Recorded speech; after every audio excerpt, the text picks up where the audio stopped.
এই জগতের বুকে আল্লাহ পাককে আল্লাহ পাক নবীকে পাঠিয়েছেন বেরাদার। আমার নবী আপনার নবী বড় কষ্ট করে, মানুষকে জান্নাতের পথের কথা আপনার শিক্ষা দিয়ে যায়, মানুষকে আপনার নামাজের শিক্ষা দিয়ে যায়, মানুষকে আপনার হজ যাকাতের আপনার শিক্ষা দিয়ে যায়। আল্লাহ আল্লাহ আমার নবী আপনার নবীকে জিজ্ঞেস করা হলো, ওগো আল্লাহ পাকের নবীজি, আজ দুনিয়ার বুকে বড় বড় পয়গম্বর এসেছে, বড় বড় নবী ও রাসূল এসেছে, কিন্তু আল্লাহ পাক কাউকে 5 ওয়াক্তের নামাজ দেয়নি, আল্লাহ পাক কাউকে 1 মাস রমজানের রোজা দেয়নি, আল্লাহ পাক কাউকে তারাবির নামাজ দেয়নি, আল্লাহ পাক কাউকে আপনার জুমার নামাজ দেয়নি, আল্লাহ পাক কাউকে জানাজার নামাজ দেয়নি, আল্লাহ পাক কারো জন্য পবিত্র কোরআন দেয়নি, আল্লাহ পাক আপনার কারো জন্য সবে বারাত সবে মেরাজ কিন্তু দেননি। ওগো আল্লাহ পাকের নবীজি, কারো জন্য আল্লাহ পাক হজ এবং যাকাত দেয়নি, আল্লাহ পাক কারো জন্য মা বাপের এরকম সেবা যত্নের সুযোগ কিন্তু করে দেয়নি। ওগো আল্লাহ পাকের নবীজি, আজকে আপনার উম্মত হওয়ার পরে আল্লাহ পাক আপনাকে আমাদের জন্য আপনাকে অফার দিয়ে বানিয়েছে। এতগুলো অফার কেন আল্লাহ পাক দিলেন? আল্লাহ পাক কেন এতগুলো আপনার অফার দিলেন? আমার নবী আপনার নবী, সারা বিশ্ব কুল কায়নাতের নবী আপনার আমার নবীজি বললেন, ইয়া আমার প্যারা উম্মত শোনো রে শোনো, ইয়া আমার সাহাবা বর্গ তোমরা শোনো রে শোনো, আল্লাহ পাক আমি নবী আমাকে খুব মহব্বত করেন, আর আমার যারা উম্মত হয়েছে এবং কিয়ামত পর্যন্ত হবে আল্লাহ পাক তাদেরকেও খুব মহব্বত করে। আল্লাহ পাক এতগুলো অফার এই কারণে দিয়েছে, আল্লাহ পাক আপনাকে আমার জন্য এতগুলো অফার এই কারণে দিয়েছে, যাতে আমার শেষ নবীর উম্মত যারা হবে কাল হাসরের ময়দানে তারা যেন খুব সহজ সহজ ভাবে জান্নাতে যেতে পারে। আমার বাপজিরা ভাইরা, আল্লাহ পাকের পবিত্র কোরআনটা এমনি দেওয়া হয়নি, এই কোরআনের মধ্যে শুরু থেকে আপনার সমাপ্ত পর্যন্ত আল্লাহ পাকের নবীর হাদিস আপনার মুসলমানকে গাইডলাইন হিসাবে দেওয়া হয়েছে। প্রত্যেকটা জিনিসের একটা করে আপনার গাইডলাইন থাকে মানব জীবনের জন্য, এই পবিত্র কোরআন দিয়েছে। এই কোরআন আপনাকে বলে দিয়েছে, আল্লাহর রাসূল আপনাকে জানিয়ে দিয়েছে কোন পথে চললে আপনার কর্মটা ভালো হবে, আর কর্মটা ভালো হলে তার ফল কেমন ভালো হবে, আর কর্মের ফল হিসাবে যদি আপনি জান্নাত নিতে চান, কর্মের ফল হিসাবে যদি হাউজে কাউসার পান করতে চান, কর্মের ফল হিসাবে যদি আপনি মিজানে আপনার উত্তীর্ণ হতে চান, কর্মের ফল হিসাবে যদি আপনি মৃত্যুটা আসানে চান, যদি সম্মানের মৃত্যু চান, আপনাকে কি করতে হবে বেরাদার? আল্লাহ আল্লাহ আল্লাহ পাক কোরআন শরীফের মধ্যে আপনার আমার সরজগৎবাসীর জন্য ঘোষণা দিয়েছে। উঠিয়ে দেখুন কোরআন শরীফ প্রথম নাম্বার পারা, সূরাটির নাম সূরা আল বাকারা, আয়াত নাম্বার হচ্ছে 42। আল্লাহ পাক ঘোষণা দিয়েছেন, ওয়ালা তালবিসুল হাক্কা বিল বাতিলি ওয়া তাকতুমুল হাক্কা ওয়া আনতুম তাআলামুন, এবং তোমরা সত্য আর মিথ্যাকে এক করে দিও না, সত্যকে জানার পরে গোপন করে দিও না।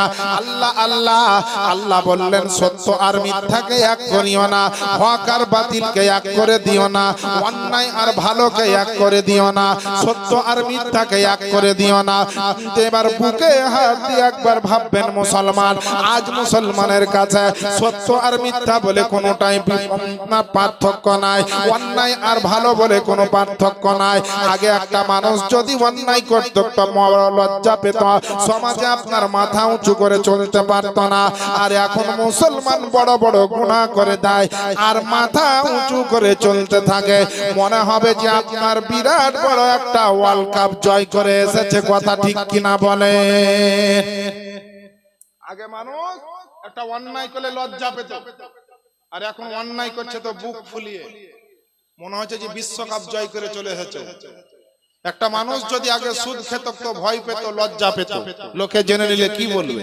একটা মানুষ যদি আগে জেনা করত লজ্জা পেত, লোকে জেনে নিয়েছে বিরাট ব্যাপার, সমাজে মুখ দেখাবো কি করে। এখন তো কোনো ব্যাপারই নাই রে বাবা, মনে হচ্ছে একবারে সমস্ত অন্যায় জুলুম করার লাইসেন্স বের করে নিয়েছে। এ দেখেন বাবা, কর্ম যেমন করবেন তার ফল তেমনই হবে।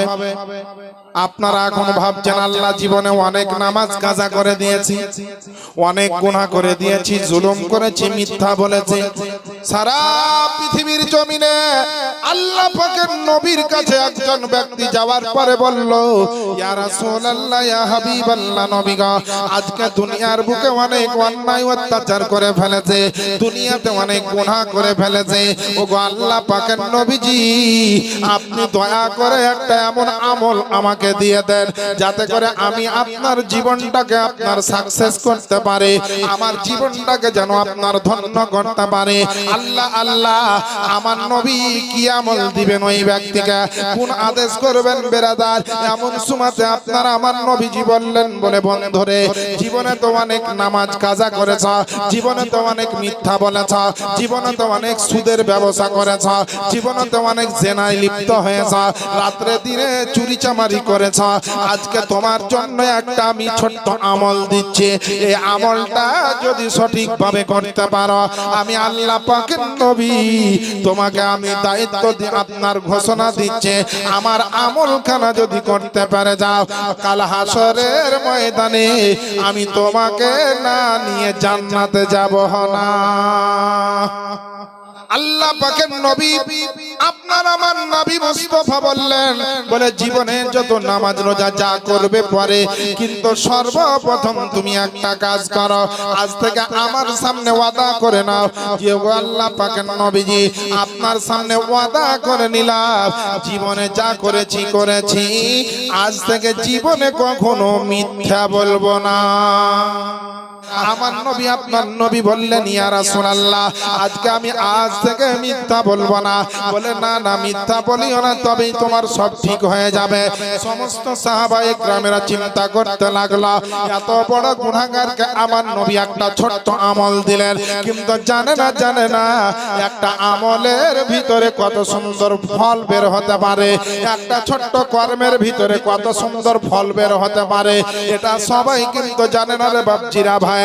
ওই ব্যক্তি আপনার নবীর কাছ থেকে চলে গেল, যখনই আপনার নামাজের টাইম হলো, মনকে বলছে, মন রে, আর তো আমি নামাজ কাজা করতে পারবো না, কারণ কালকে যখন নবীর দরবারে যাব, আমার নবী আমাকে জিজ্ঞেস করবে যে নামাজ পড়েছ, আমি যদি বলি নামাজ পড়িনি, সাহাবীদের সামনে বড় প্রেস্টিজটা পাংচার হয়ে যাবে। আর যদি বলি নামাজ না পড়ার পরে মিথ্যা করে বলি যে নামাজ পড়েছে, তাহলে আমার নবীর কথাটা অস্বীকার হয়ে যাবে। না না, মিথ্যাও বলা যাবে না, আর নামাজ কাজাও করা যাবে না। বারবার আপনার নামাজে যেতে আরম্ভ করলো, তারপরে আপনার একটা পাড়ায় যখন মানুষ মরে গেল, মানুষটাকে আপনার মাটি দিতে সবাই যাবে, কিন্তু যারা আপনার ঈমান হারা গুমরাহি অবস্থায় শয়তানের ওয়াসওয়াসায় যারা চলাফেরা করে, এরা কিন্তু আপনার যায় না। এই ব্যক্তি চিন্তা করলো, আল্লাহ, এই মানুষ মরেছে, যদি আপনার জানাজায় না যায়, নবী আমার জিজ্ঞেস করবেন হয়তো যে নামাজে জানাজায় গিয়েছিল কিনা, আমাকে বলতে হবে আমি যাইনি, আর যখন বলবো যাইনি, তখন আমার উপরে সকলে আঙ্গুল উঠাবে। আর যদি না যাওয়ার পরে মিথ্যা করে বলে আমি গেছিলাম, তাহলে বড় লজ্জা পেতে হবে এবং নবীর কথা অস্বীকার হয়ে যাবে। না না, এই মিথ্যা বলা যাবে না। তাই জানাজায় চলে গেল। রাত্রিবেলাতে যখন আপনার সুবহানাল্লাহ চুরি করার সময় হলো, তখন তার আপনার মনটা ধড়ফড় করছে, রাত্রি 11টা 12টা বেজে গিয়েছে। এই সময়তে তো আমি না আপনার চুরি করতে প্রতিদিন চলে যায়, আজ চুরি করতে যাব কেমন করে? আল্লাহর নবীর সামনে আমি কথা দিয়েছি জীবনে আর মিথ্যা বলবো না, তাহলে পরে আজকে কেমন করে আপনার নবীকে বলবো যে আর চুরি করিনি? আর যদি চুরি করার পরে নবীর দরবারে যায়, নবীর সাহাবীদের সামনে নবী আমাকে জিজ্ঞেস করবে, সেই সময়তে আমি বলবো যে নবী গো, আমি চুরি করিনি, এটা তো মিথ্যা হয়ে যাবে। আর মিথ্যা তো বলা যাবে না, নবী আমাকে আপনার ওয়াদা করিয়েছেন, অতএব আমি চুরি করতে আর যাব না। এইভাবে আপনার রাত্রি কাটতে লাগলো। বিবির সঙ্গে ঝামেলা করে মদ পান করার পরে এই মদের বোতলটা যেমনই সামনে দেখলো, মদের বোতল দেখে মনে মনে চিন্তা করছে, আল্লাহ, এই মদ যদি আজকে পান করে নি, বিবির সঙ্গে যদি ঝামেলা করে নি, নবীর দরবারে সকাল বেলাতে যাওয়ার পরে আমার নবী যখন জিজ্ঞেস করবে যে মদ পান করেছিল, আমি যদি বলি পান করেছিলাম তো আমার নবীর সামনে আমাকে বড় লজ্জা পেতে হবে। আর যদি মদ পান করার পরে বলি যে পান করেনি, এটা আমার মিথ্যা হয়ে যাবে। অতএব আপনার মিথ্যাও বলবো না, আর নবীর সাহাবীদের সামনে লজ্জিত হব না। অতএব আমি মদটা আজ থেকে আর পান করব না। এইভাবে করতে করতে ওর জীবনে যত খারাপ কাজ ছিল সব ছেড়ে দিল। জোরে বলেন সুবহানাল্লাহ। সব কাজ ছেড়ে দিল। ছাড়ার পরে নবীর দরবারে কয়েকদিন পরে আসছে। আসার পরে নবীকে সালাম দিয়ে দাঁড়িয়েছেন। নবী বললেন বাবা বসো। বসেছে, জিজ্ঞেস করছে বাবা চুরি করেছিলা? তোমরা বলছেন না। বলে নামাজ পড়েছিলা? না তো জি। মদ পান করেছিলা? না তো জি। জি না। বলে বোর সঙ্গে ঝামেলা করেছিলা? তবে হুজুর করিনি। বলে কাউকে কষ্ট দিয়েছিলা? বলে হুজুর করিনি। জানাজায় গিয়েছিলা? বলে গেছিলাম। মানে যেই কোলা ভালো বিষয় সব কিছু আমার নবী জিজ্ঞেস করলেন, সব কিছু আপনার উত্তর দিলেন সঠিক সঠিক। নবী উনাকে জিজ্ঞেস করলেন যে হে আমার বন্ধু, তোমার ভিতরে তো এত খারাপই ছিল, তো হঠাৎ করে কয়েকদিনে পরিবর্তন হলো কি করে? তো সেই সঙ্গে সঙ্গে চোখের পানি ঝরিয়ে কাঁদতে কাঁদতে এখনো ব্যক্তি বলতে আছে ইয়া রাসূলুল্লাহ ইয়া হাবিবাল্লাহ ফিদাকা আবি ওয়া উম্মি, আপনি আমাকে এমন একটা আমল দিয়ে দিয়েছেন, এমন একটা কর্ম আমাকে দিয়ে দিয়েছেন যে আমল বা কর্মটা আমার কাছে এমন হয়ে গিয়েছে যে আমি মিথ্যা বলবো না ওয়াদা করেছি। তাই চিন্তা করলাম নামাজ যদি না পড়ি তো নবীর সামনে লজ্জা লাগবে, মদ যদি পান করি তো নবীর সামনে লজ্জা লাগবে, আমি চুরি যদি করে নি নবীর সামনে লজ্জা লাগবে, আর নবী যখন জিজ্ঞেস করবেন তখন যদি মিথ্যা বলে দিই তো নবীর সঙ্গে ওয়াদাটা আমার খেলাফ হয়ে যাবে। না না, এর জন্য সত্যকে বজায় রাখার জন্য, আপনার ওয়াদাকে বজায় রাখার জন্য, মিথ্যা বলবো না বলে ওয়াদা করার জন্য, ওয়াদাকে সংরক্ষিত রাখার জন্য আমার জীবনে যত চুরি চামারি ছিল, যত রকম মদ সেনা ছিল, যত রকম গুনার কাজ ছিল, সমস্ত কিছু আমি ছেড়ে দিয়েছি। ইয়া রাসূলুল্লাহ, এই মিথ্যা থেকে বাঁচতে গিয়ে সত্য বলার কারণে যদি আমার জীবনের এরকম পরিবর্তন হয় তো ইয়া রাসূল গো আমার, হে নবী গো আমার, হে আল্লাহ পাকের পয়গম্বর, সত্যিকারী যারা আপনাকে নবী বলে মেনে নিয়েছে, আপনার সুন্নাত মোতাবেক চলে গিয়েছে, আপনাকে মহব্বত করে চলে, আল্লাহর কোরআনকে মেনে চলে, ইয়া রাসূলুল্লাহ তার কি ফজিলত হতে পারে?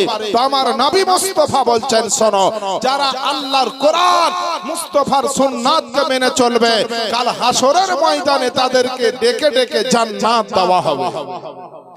কিতাবের মধ্যে এসেছে যে ব্যবসা হচ্ছে আল্লাহ এবং তার রাসূলকে রাজি করারও একটা রাস্তা, যেটার নাম হচ্ছে ব্যবসা বা বিজনেস। জোরে বলেন সুবহানাল্লাহ।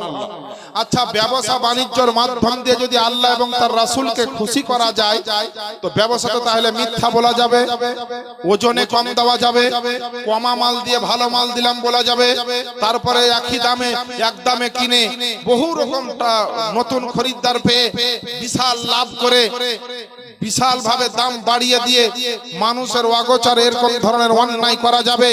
জিনা মুসলমান করা যাবে না। ব্যবসা করতে হবে আমার ইমামে আজমের মতো, ব্যবসা করতে হবে শেরে খোদার মতো, ব্যবসা করতে হবে আমার আবু বকর সিদ্দিকের মতো, ব্যবসা করতে হবে আমার নবী মুস্তাফার মতো। বড় বড় ব্যবসা করেছেন তিনারা, কিন্তু ওই ব্যবসার মাধ্যম দিয়ে যেমন নামাজ রোজা হজ যাকাতের মাধ্যম দিয়ে আল্লাহ এবং তার রাসূলকে খুশি করা যায়, রাজি করা যায়, তেমন ব্যবসার মাধ্যম দিয়েও আল্লাহ এবং তার রাসূলকে খুশি করা যায়। এই রকম ব্যবসা আছে, কিন্তু সেই ব্যবসা আমাদেরকে ভালো লাগে না, সেই ব্যবসা আমাদের পোষায় না, সেই ব্যবসা আমাদের মনে শান্তি পায় না। কিন্তু বেরাদার, অন্যায় ভাবে মিথ্যার সাহারা নিয়ে ভুল বুঝিয়ে মানুষের সামনে যে ব্যবসা চলে, এই ব্যবসা করার পরে মাল পেয়ে যাবেন অনেক, টাকা পেয়ে যাবেন অনেক, বড় লোক হয়ে যাবেন, তিনতলা চারতলা বাড়ির মালিক, বিভিন্ন গাড়ির মালিক, বিভিন্ন জমি জায়গার মালিক হয়ে যাবেন।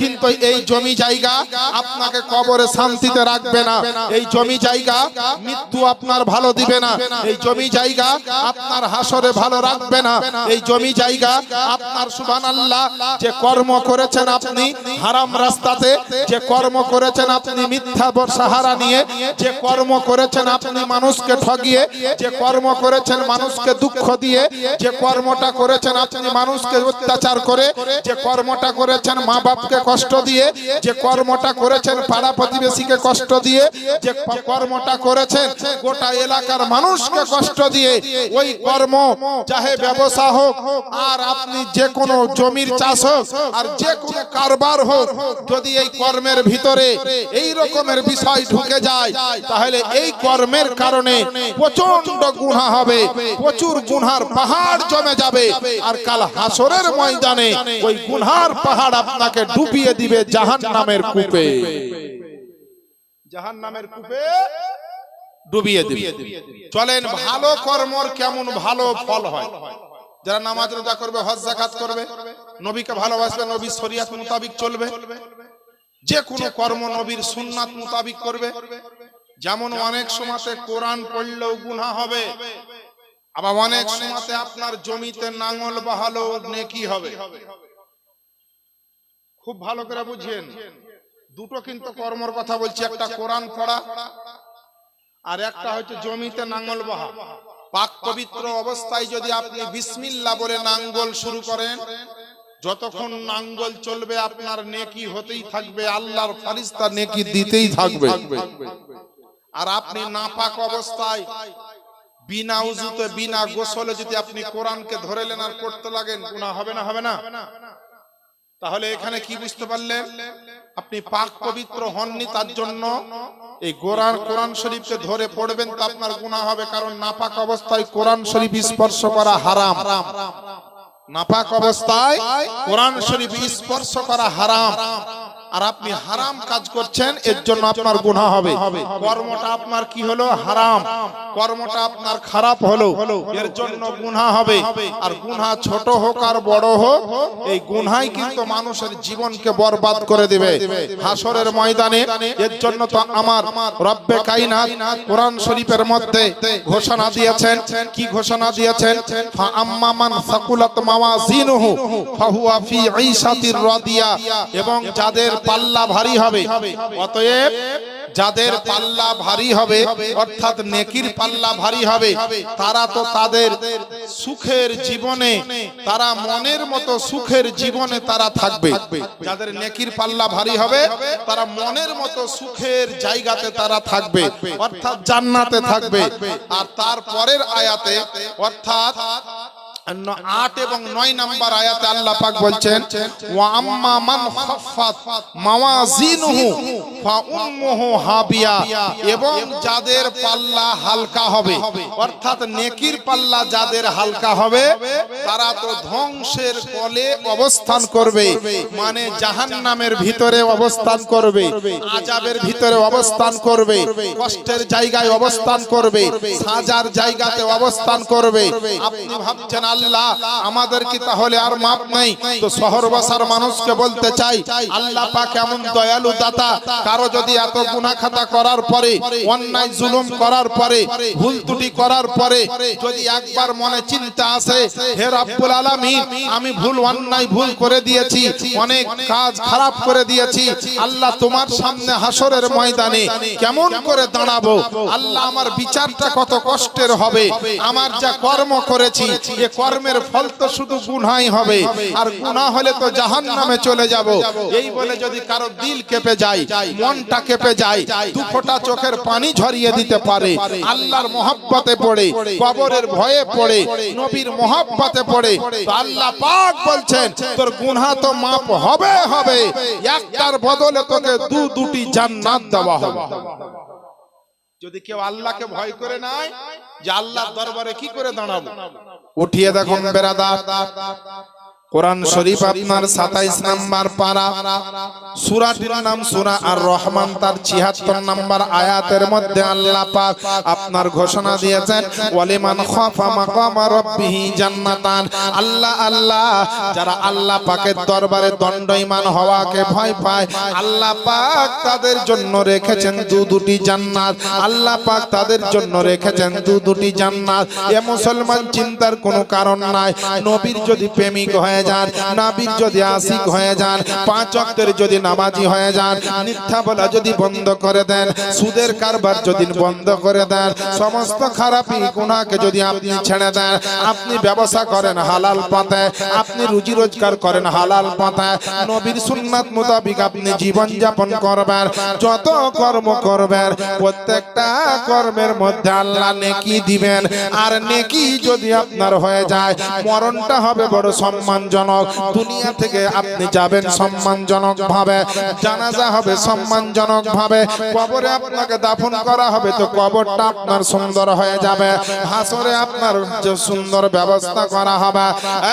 মুসলমান বাপজিরা ভাইরা, আমরা আহলে সুন্নাত ওয়াল জামাতের লোক, লামাজাবি ওয়াহাবিদের মতো আমাদের মধ্যে আপনার পীর ওলিকে তো আমরা অস্বীকার করি না, আমরা তো সবে বরাত সবে মেরাজকে আপনার অস্বীকার করি না, তাহলে আমরা অনেক কিছু আপনার পেয়ে যাচ্ছে, এত কিছু পাওয়ার পরে জানার পরে তবুও কেন আমরা জান্নাত নিতে পারবো না, তবুও কেন হাউজে কাউসারের পানি পান করতে পারবো না, তবুও কেন কবরটা এয়ার কন্ডিশন করাতে পারবো না, তবুও কেন আল্লাহ পাকের দরবারে আমরা সম্মানের জায়গা পাবো না।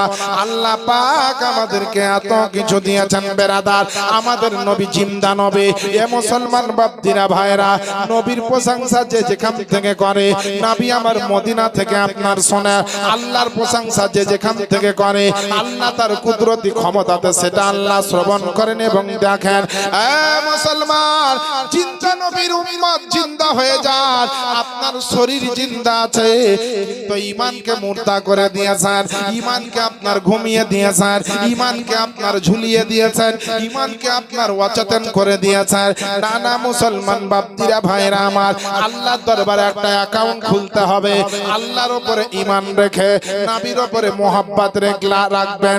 আপনি যখন প্রথম মুসলমানটা হয়ে গেলেন, আল্লাহর দরবারে একটা অ্যাকাউন্ট তৈরি হলো, এবার নামাজ পড়বেন তো অ্যাকাউন্টে নেকি জমা হবে, রোজা করবেন তো অ্যাকাউন্টে নেকি জমা হবে, হজ করবেন তো অ্যাকাউন্টে নেকি জমা হবে, দান করবেন তো অ্যাকাউন্টে নেকি জমা হবে, জানাজা পড়বেন তো অ্যাকাউন্টে নেকি জমা হবে, কোরআন পড়বেন তো অ্যাকাউন্টে নেকি জমা হবে, মা বাপের খিদমত করবেন তো অ্যাকাউন্টে নেকি জমা হবে।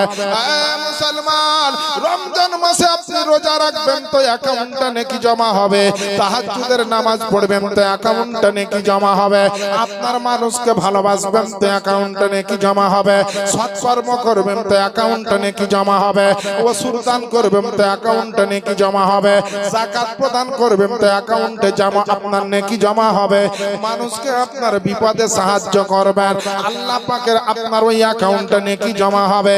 এক কথায় অ্যাকাউন্টে যখন নেকি জমা হয়ে যাবে, মরণে হাসরে কবরে পরিসেনাতে প্রত্যেকটা জায়গাতে ওই অ্যাকাউন্টের নেকি যদি আপনার থাকে, ওই অ্যাকাউন্টের নেকির মাধ্যমে আল্লাহ আপনাকে বাঁচিয়ে দিবে।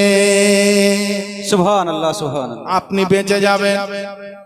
আপনার টাকা থাকলে বাজারে যে কোনো মাল কিনবেন, হাসরের ময়দানে হাউজে কাউসার থাকবে, মিজান থাকবে, পুলসেরাত থাকবে, জান্নাত জাহান্নাম থাকবে, ভালো জায়গা খারাপ জায়গা দুটো থাকবে, একটা আরামের জায়গা, একটা বড় কষ্টের জায়গা।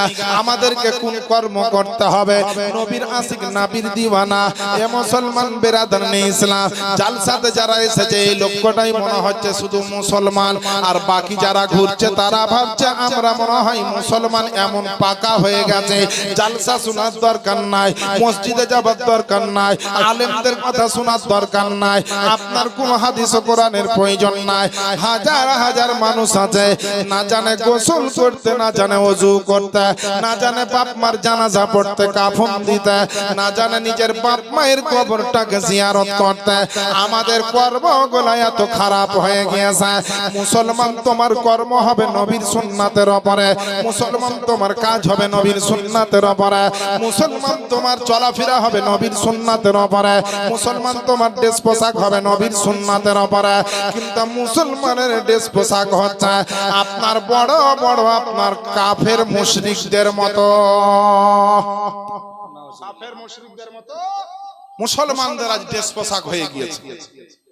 মহিলা বলেন, পুরুষ বলেন, নবীর সুন্নাতের কেউ ধার ধরে না। আগে কোনো মহিলা কোন কুটুম আত্মীয় স্বজন বাড়িতে আসলে তাড়াতাড়ি ওযু করে নামাজ পড়ার জন্য যাই নামাজ চেয়েছে, যাই নামাজ দাও, নামাজের টাইম হয়ে গেছে। এখনকার কুটুম সদর আসলে পরে যাই নামাজ চাহা দূরের কথা, উজু করার জন্য পানি চাওয়া দূরের কথা, আসা মাত্র বলবে মোবাইলের চার্জ শেষ হয়ে গেছে, একটা চার্জার দাও।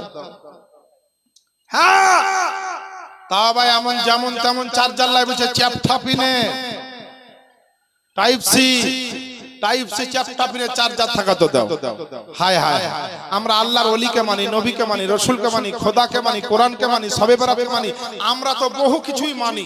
হাদিস কোরআন মোতাবিক আমরা অনেক কিছু পেয়েছি এবং আছে সুন্নি জামাতের, কিন্তু অনেকের তো দরুদ সালাম নাই, অনেকের তো শবে বরাত নাই, অনেকের তো শবে মেরাজ নাই, অনেকের তো লাইলাতুল কদর সেইভাবে নাই, নবীর জন্মদিন নাই, মিলাদ জালসা নাই, জোহরম চল্লিশা নাই, কোরআন খানি নাই, ইসালে সওয়াব নাই।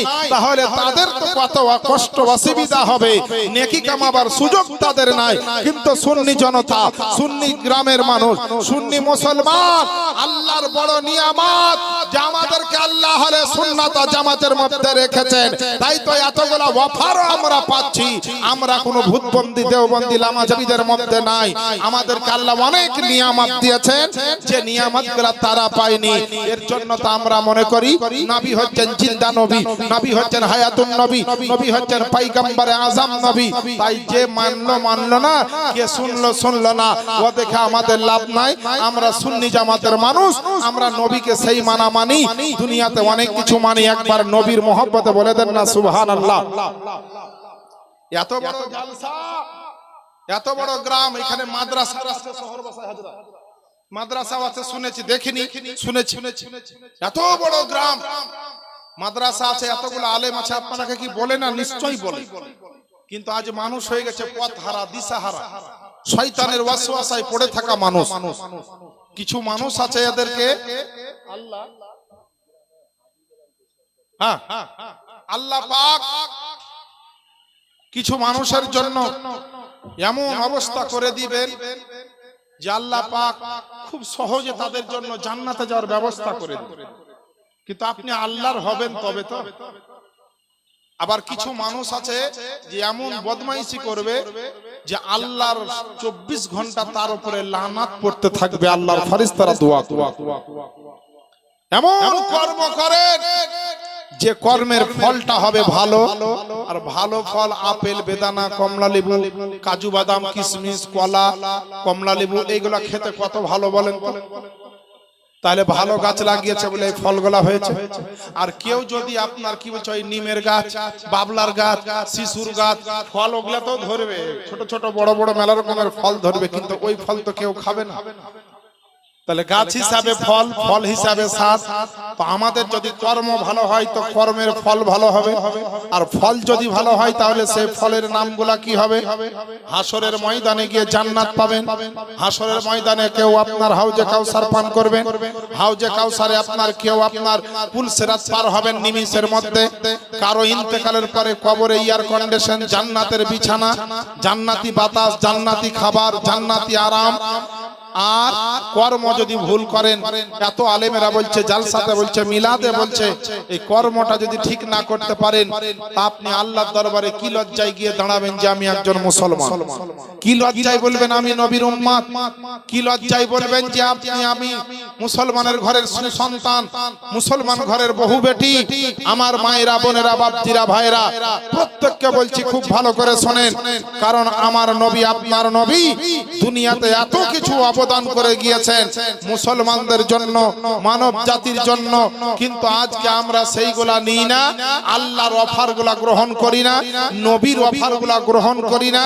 আমরা দুনিয়ার অফার নিয়ে ব্যস্ত, সরকারি অফার নিয়ে ব্যস্ত, বিডিও অফিসের অফার নিয়ে ব্যস্ত, পঞ্চায়েতের অফার নিয়ে ব্যস্ত, সরকারের অফার নিয়ে ব্যস্ত, বিভিন্ন কোম্পানির অফার নিয়ে ব্যস্ত। আরে কোম্পানির অফারের জন্য যদি এতটা ছোটাছুটি করতে হয়, সরকার সরকারের অফারের জন্য যদি এত ছুটাছুটি করতে হয়, তো তোমার জীবনকে কামিয়াবি করার জন্য, কবরে ভালো থাকার জন্য, হাসরে ভালো থাকার জন্য, হাসরের ময়দানে জান্নাতি হওয়ার জন্য তোমাকে আরো কত ছুটাছুটি করতে হবে। যে মানুষগুলা জালসায় আসতে পারে না, মসজিদে যেতে পারে না, নামাজ রোজায় আসতে পারে না, এরা কিন্তু নাম সাক্ষী মুসলমান আছে, কিন্তু দেখবেন এদের নাম মুসলমানের খাতায় আছে কি নাই, কম্পিউটার তো নাই জি দেখা যাবে। সুপ্রিম কোর্টের রায়ে 26,000 মাস্টারের চাকরি বাতিল হয়েছে, শুনেছেন না শুনেননি? অনেকে শুনেছেন। সে যোগ্য হোক আর অযোগ্য হোক, যে কারণে হোক চাকরি বাতিল হয়েছে 26,000 মাস্টারের। তো দুনিয়াতে যদি শরিয়াতের এরকম একটা আদালত থাকতো যে কে মুসলমান থাকলেও আর কে মুসলমান থেকে বাদ হয়ে গেল নিজের কর্মের দোষে, নিজের ভুলের দোষে, নিজে গুনাহ করার কারণে, তো মাস্টারের চাকরি তো আপনার পশ্চিম বাংলায় শুধু 26,000 বাদ হয়েছে। আমার মনে হয় কোটি কোটি মুসলমান নিজের জায়গাটা হারিয়ে ফেলতো, মুসলমান থেকে তারা বাদ পড়ে যেত। আমাদের যা কর্মের পরিস্থিতি, হারাম হালাল আমরা কিচ্ছু মানি না, মা বাপের সেবা নাই, স্বামীর সেবা নাই, বড়দের আদব নাই, ছোটদেরকে স্নেহ করতে জানি না, পাড়া প্রতিবেশীর সঙ্গে হক আদায় করতে জানি না, মা বাপের হক আদায় করি না, আলেমদের হক আদায় করি না, মসজিদের হক আদায় করি না, জালসার হক আদায় করি না। জালসা করলে জান্নাত পাওয়া যাবে, আবার জালসা করলে জাহান্নামও যেতে হবে। বলবেন কি করে? জালসা করলেন, আপনি দান করলেন, প্যান্ডেল করলেন, মাইক করলেন, বক্তা করলেন, বসলেন, শুনলেন, আদব সহকারে সবকিছু নবীর সুন্নাত মোতাবিক করলেন, তাহলে অনেক নেকির মালিক হবেন, আর এই নেকির কারণে আপনি জান্নাত পাবেন। আর কোন ক্ষেত্রে জালসা করে জাহান্নামে যেতে হবে?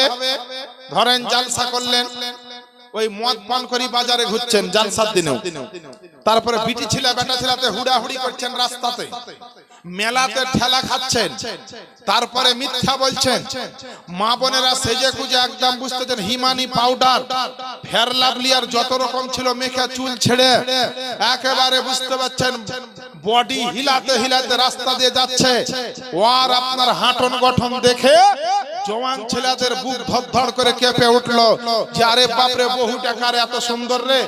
এই যে আপনার জেনা হয়ে গেল মুখের, তারপরে চোখের, আপনার মা বোনদের বেপরদাহি, মা বোনেরা জালসা বাদ দিয়া মেলাতে, বেটা ছেলে জওয়ানেরা মেলাতে, তারপরে বিটি ছেলে বেটা ছেলে এক জায়গায় ধাক্কা ধাক্কি চলছে, আপনার ঠেলা ঠেলি চলছে।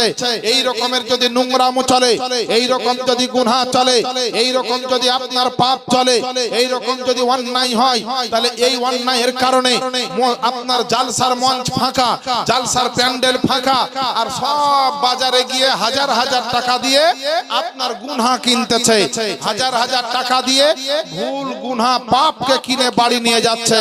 তাহলে ওই যারা পাপ কিনে নিল, গুনাহকে কিনে নিল, জালসায় আসলো না, মিলাদুন নবীতে আসলো না, আলেমদের কথা শুনলো না, এই জায়গাটাকে ফাঁকা করে রেখে দিল। এই জায়গাটা আল্লাহর দরবারে আত্মনাদ করবে, রব্বে কায়নাত এখানে তোমার নবীর মাহফিল সাজিয়েছিল, কিন্তু তারা আসেনি গো আল্লাহ। আল্লাহ পাক তখন আপনার তাদের উপরে লানাত করতে থাকবে। এই যে ভুল কর্ম করলো, এই যে অন্যায় কর্ম করলো, এই যে অন্যায় পথে চললো, এই কর্মের কারণে এত গুনার পাল্লা ভারী হয়ে যাবে, আর গুনার পাল্লা ভারী হওয়ার কারণে তাকে হাসরের ময়দানে সোজা জাহান্নামে যেতে হবে। গুনাহ হলে গুনাহ মাফ হবে না সহজে, মাফের রাস্তা আছে, কিন্তু তাই বলে আপনি গায়ের জোরে গুনাহ করবেন আর বলবেন মৌলবীকে মুরগি খাইয়া মাপ চেয়ে হেলবে? হ্যাঁ, মৌলবী সাহেবকে একটা পাঞ্জাবি পায়জামা দিয়ে বলবে যে দোয়া করে দেন। আলেমে কোন আলেম, মাদ্রাসার শিক্ষক, মসজিদের ইমাম বেচারারা খুব বলে।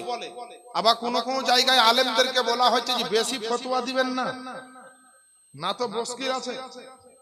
মসজিদের কমিটি যেমন মন তেমন হোক, জালসার কমিটি যেমন মন তেমন হোক, মাদ্রাসার কমিটি যেমন মন তেমন হোক, গ্রামের মুরল সর্দার যেমন মন তেমন হোক, আপনার কাজ আজান দেওয়া, নামাজ পড়া, পালি আসবে খাবেন, ছেলে মেয়ে আসবে পড়াবেন, আর চুপ করে থাকবেন, বেশি ফতোয়া দিবেন না। আর যদি বেশি ফতোয়া দেন তো চাকরি কালি ক্যান্সেল। এরকম জায়গা আছে না নাই?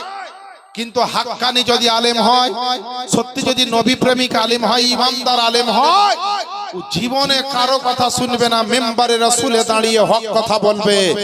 আর যদি কোনো আলেম দুর্বল হয়, কোনো আলেম যদি নরম হয়, কোনো আলেম যদি নাজুক হয়, তো বেচারার সাহসে যোগাবে না। যে বলতে চাই না তা নয়, তার দিলে চাইবে, কিন্তু সাহস করে পারে না অনেকে বলতে। যেমন আমি ধরেন ভয় পাই না, আমি একবারে নগদ কথা বলে দিই, কে রাগলো কে ফাটলো ও দেখে আমার লাভ নেই। কারণ হচ্ছে হালাল রুজি খেতে হবে, সত্য কথা বলতে হবে, হক কথা বলতে হবে। 10টা হক কথা বলে একটা যদি কাজে লাগে কারো জীবনে, তো আমার জীবনে জালসা করাটা কাজে লেগে যাবে। আর আমি যদি কমিটিকে খুশি করার জন্য, বেনামাজিকে খুশি করার জন্য, মদখোর জেনাখোরকে খুশি করার জন্য খালি ওয়াজ করে দিয়ে চলে গেলাম বাবা, আর তারা বলবে খুব ভালো বক্তা এনেছিলে, এই বক্তা প্রতি বছর আনবা, আমার বাপজিরা ভাইরা হাসরের ময়দানে এই রকম মৌলবীরও পিঠে চামড়া থাকবে না, এরও পিঠে চামড়া থাকবে না। তুই হালাল হক কথা না বলে বেহালালি কথা বলেছি, মানুষকে খুশি করার জন্য, শিক্ষা দেওয়ার জন্য নয়।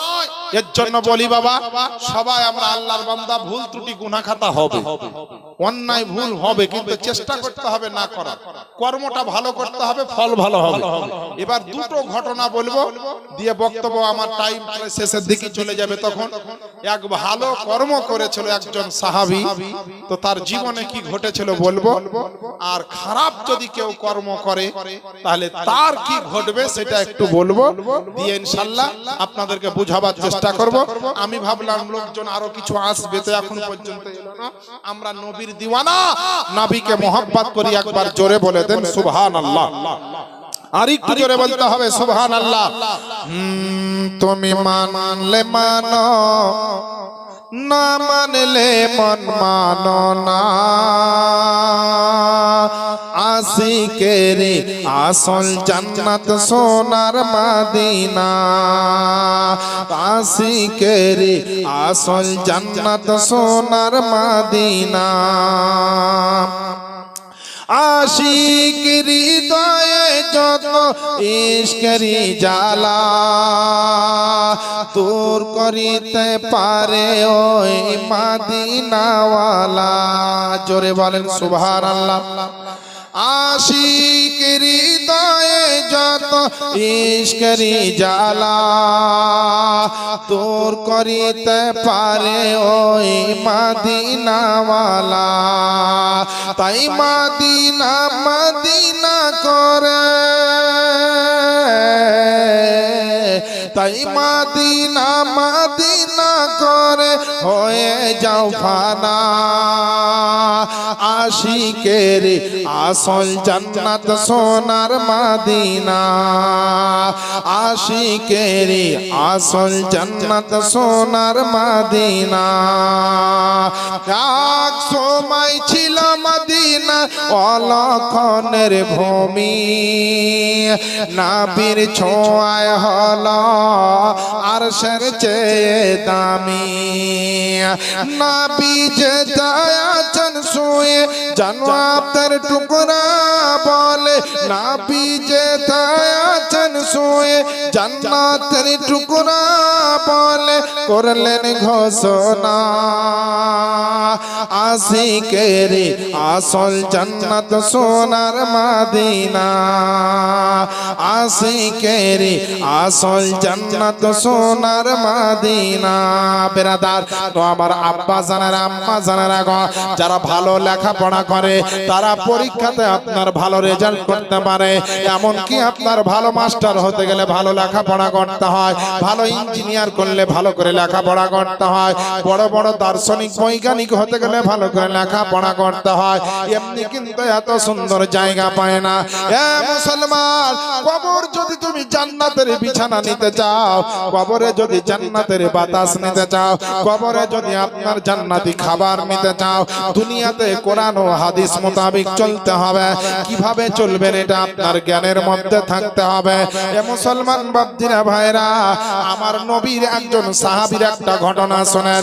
আপনার সেই নবী মুস্তাফার ওই সাহাবী আল্লাহ আল্লাহ আমার নবীর জন্য নিজের জান ও মাল দিয়ে দিতে পারে, নবীর জন্য নিজের জীবনটা পর্যন্ত কুরবান করে দিতে পারে। আল্লাহ এবং তার রাসূলকে এতটা ভালোবাসত, ইসলামের জন্য যুদ্ধের ময়দানে গিয়ে এমন লড়াই করেছিল। ওই সাহাবীর নাম হচ্ছে হযরতে সাদ ইবনে মুআজ রাদিয়াল্লাহু তাআলা আনহু। তিনি আপনার এক যুদ্ধের ময়দানে ইসলামের জন্য, নবীর জন্য, আল্লাহর কোরআনের জন্য, হকের জন্য, বাতিলের বিরুদ্ধে, অন্যায়ের বিরুদ্ধে আপনার সত্যকে প্রতিষ্ঠিত করার জন্য আমার নবীর মহব্বতে, আল্লাহর মহব্বতে যুদ্ধের ময়দানে গিয়েছিল। এমন একটা আঘাত প্রাপ্ত হয়েছিল, এক কাফেরের তলোয়ারে আপনার সাদ ইবনে মুআজের গলার আপনার কয়েকটা শিরা যেন কেটে গিয়েছিল। ওই আঘাতে আপনার রক্ত পড়তে পড়তে রক্ত শূন্য হয়ে ওই আঘাতের মাধ্যমে তিনি শহীদ হয়ে গিয়েছিলেন। একবার জোরে জোরে পড়েন না ইন্না লিল্লাহি ওয়া ইন্না ইলাইহি রাজিউন।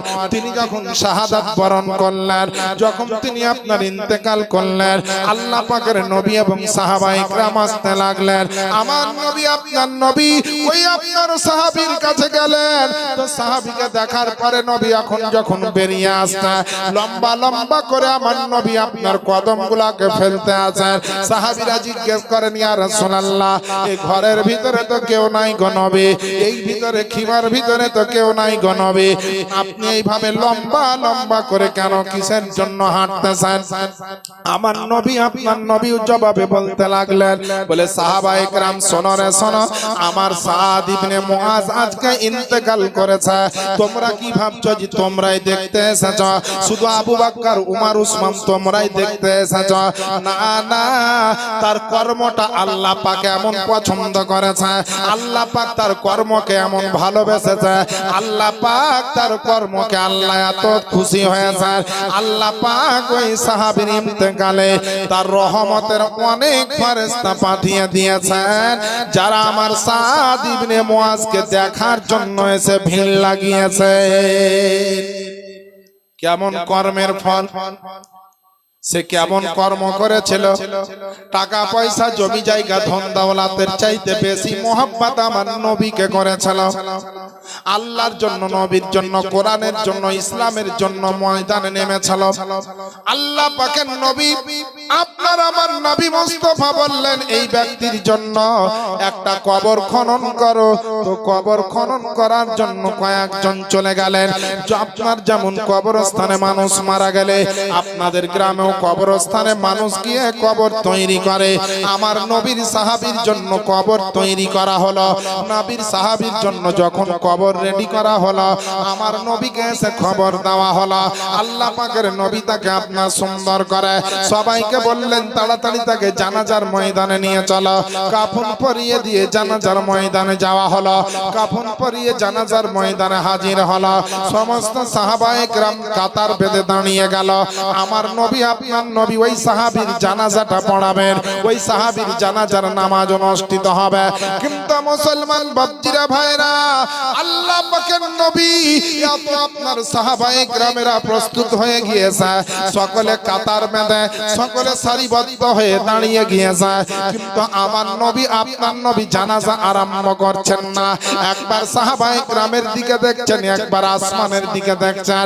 দেখতে দেখতে বেশ কিছু সময় যখন অতিবাহিত হলো, আমার নবী, আপনার নবী বললেন, এবার জানাজা আরম্ভ হচ্ছে, তোমরা সকলে নিয়াত করে নাও। আল্লাহু আকবার বলে নবীর পিছনে সাহাবায়ে কেরাম নিয়াত করে নিলেন। জানাজা চলতে চলতে জানাজা নির্দিষ্ট সময়ে সমাপ্ত হলো।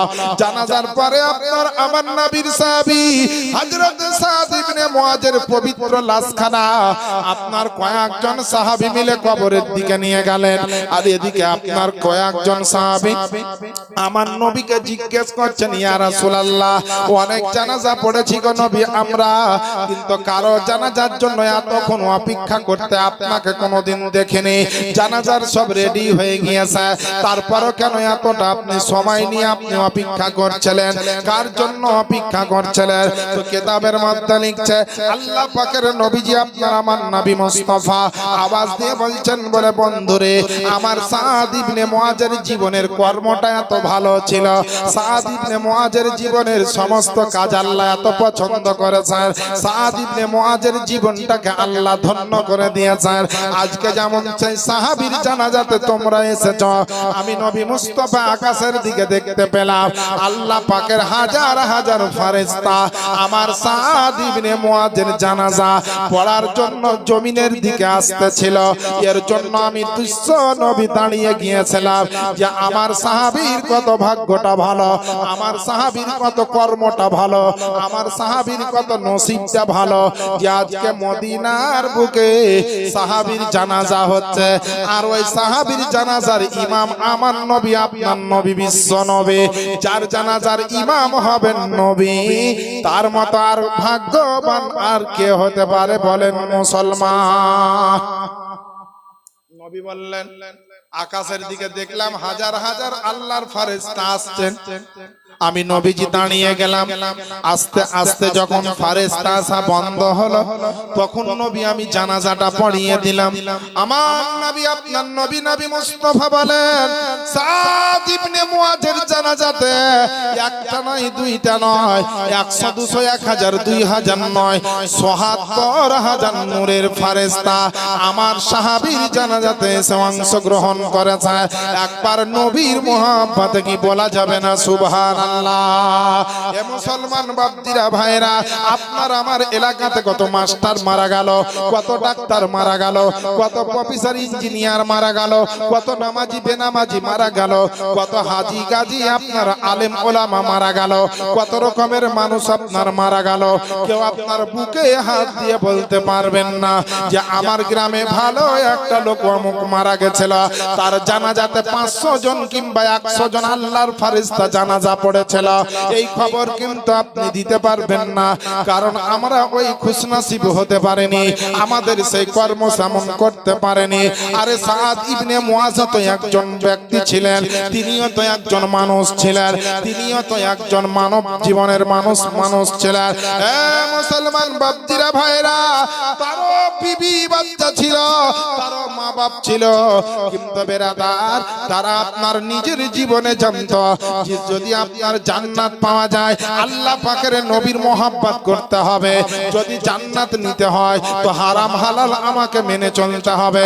একজন মুসলমান হারাম খেতে পারবে না, একজন মুসলমান মিথ্যা বলবে না, একজন মুসলমান চুরি করবে না, একজন মুসলমান মা বাপকে কষ্ট দিবে না, একজন মুসলমান বিবি বাচ্চার সঙ্গে বেহরমতি কাজ করবে না, একজন মুসলমান কারো অন্যায় করবে না, একজন মুসলমান জেনা সুদের কারবার করবে না, একজন মুসলমান হয়ে আর একজনকে ঠগাবে না, একজন মুসলমান কারো হক নষ্ট করবে না, একজন মুসলমান তার হাতের দ্বারা, তার কর্মের দ্বারা, তার চালচলন ব্যবহার আদর্শ নীতির দ্বারা, এক কথায় একজন মুসলমান কোন রকম গুনাহ করবে না এবং অন্যায়ের সঙ্গে সাথ দিবে না।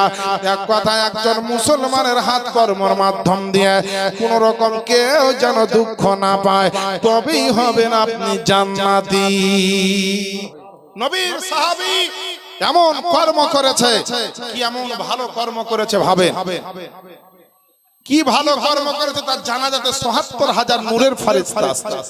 আর আমাদের যা এলাকায় মানুষজন যে যেখানে মরছে আমাদের সাধারণ মুসলমান, আল্লাহুস সামাদ, হাজার হাজার লোকে জানাজা পড়ছে, আল্লাহ যদি মাফ করে তো বাঁচবে, আর না হলে আমাদের যা কর্ম, আমাদের যা চালচলন, আমাদের যা আদর্শ নীতি, আমাদের যা আখলাক চরিত্র, তো কবর এমন হয় আগে থেকে আগুন জ্বালিয়ে জ্বালিয়ে কবরকে উত্তপ্ত করে রাখা হচ্ছে, গেলেই একবারে চপ ভাজা, বেগনি ভাজা, সিংহাড়া ভাজা করে ভাজবে।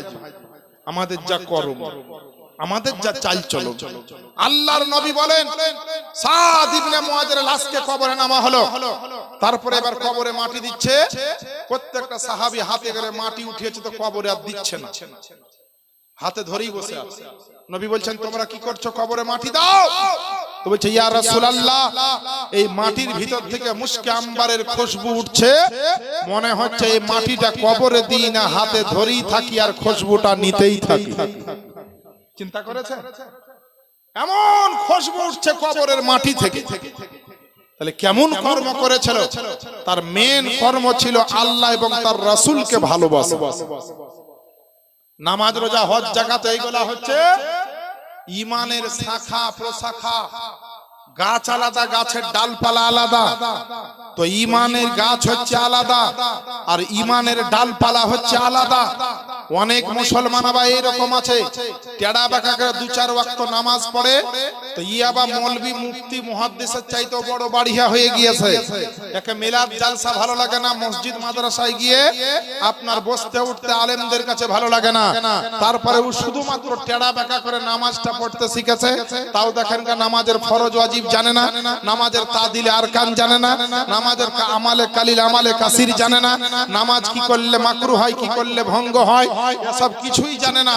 টেড়া বাঁকা করে নামাজ পড়ে, কিন্তু মনে হবে যে বাপ রে বাপ, ইয়ার মতো বড় নামাজি মনে হয় এলাকায় নাই, ইয়ার মতো ইবাদতকারী মনে হয় আর আপনার এই এলাকায় নাই।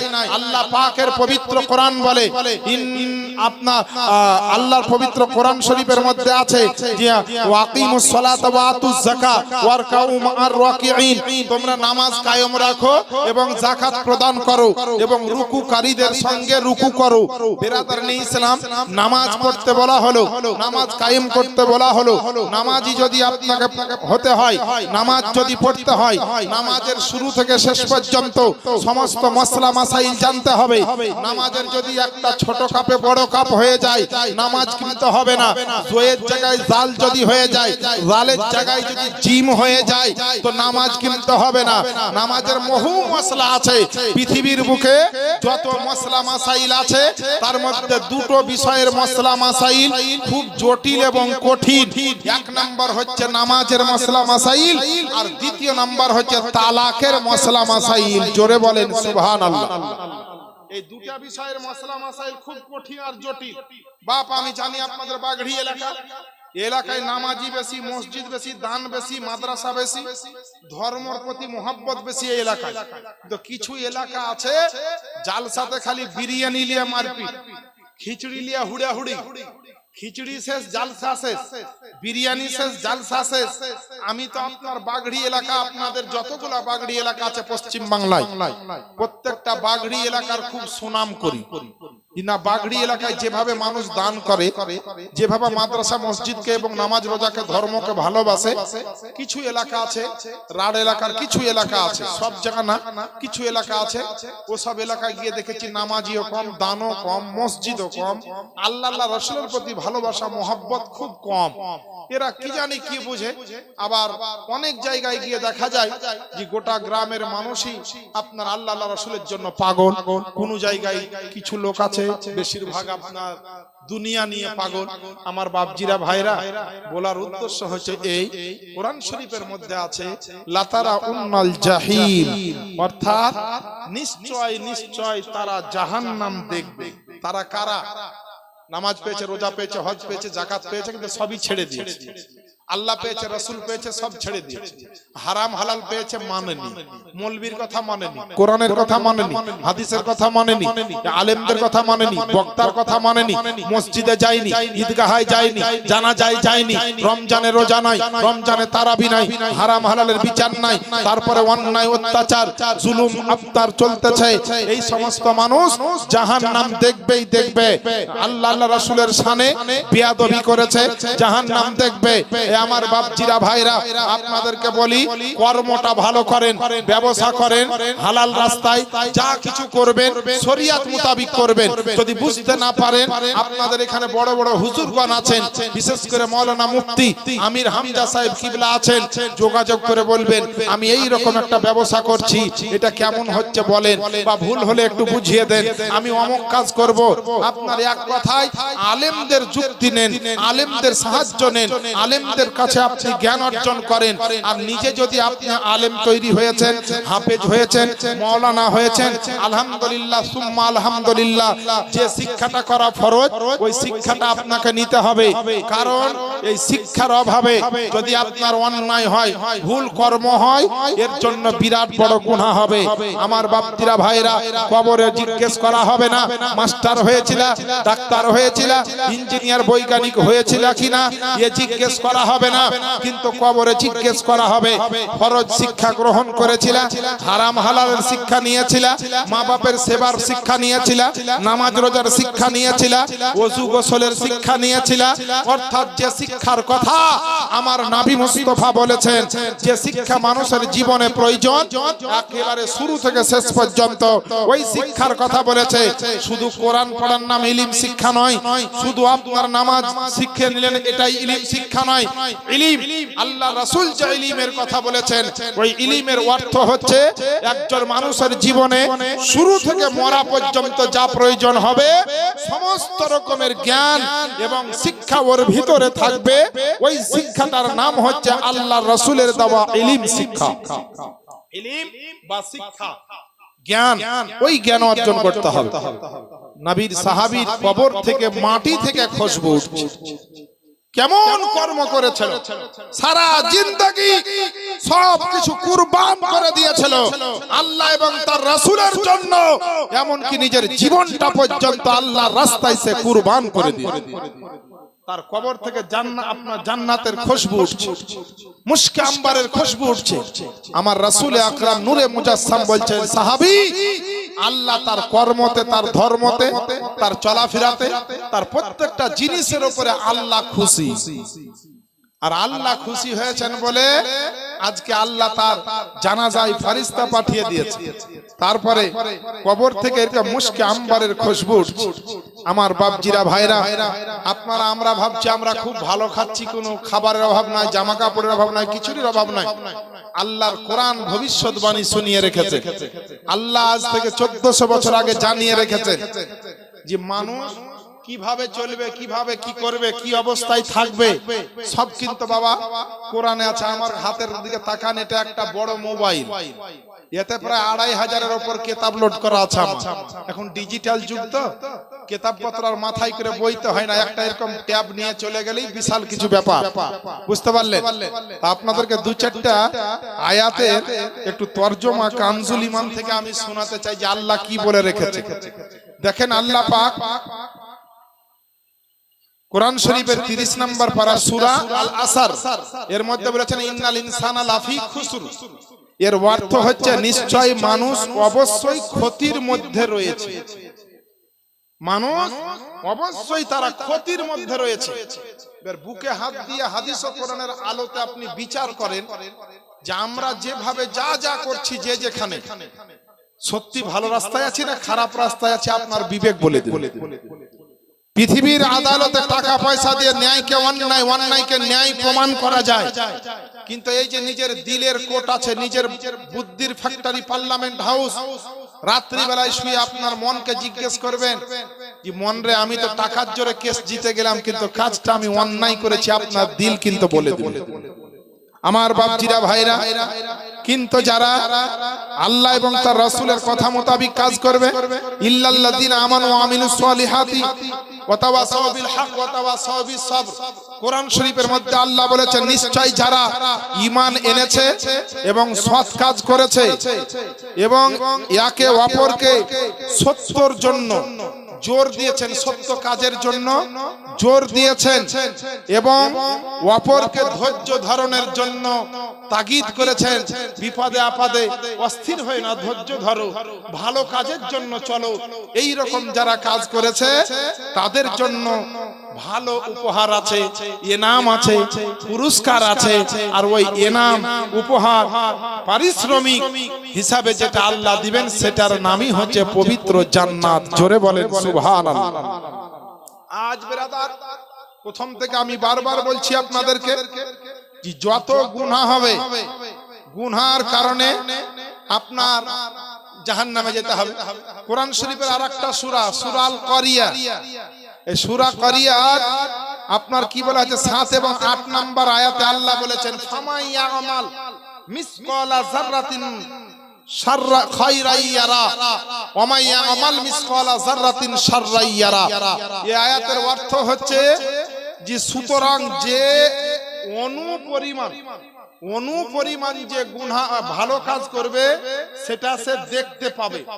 অনু কাকে বলা হয়? যারা শিক্ষিত লোক তারা বুঝবে।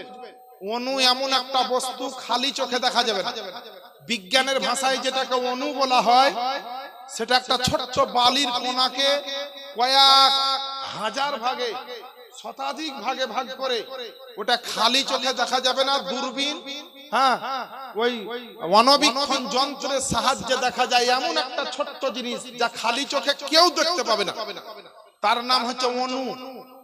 ওই অণু পরিমাণ যদি সৎকর্ম করেন সেটাও দেখতে পাবেন, আর অণু পরিমাণ যদি কেউ খারাপ কাজ করে সেটাও দেখতে পাবেন। দেখানো হবে তাকে হাসরের ময়দানে।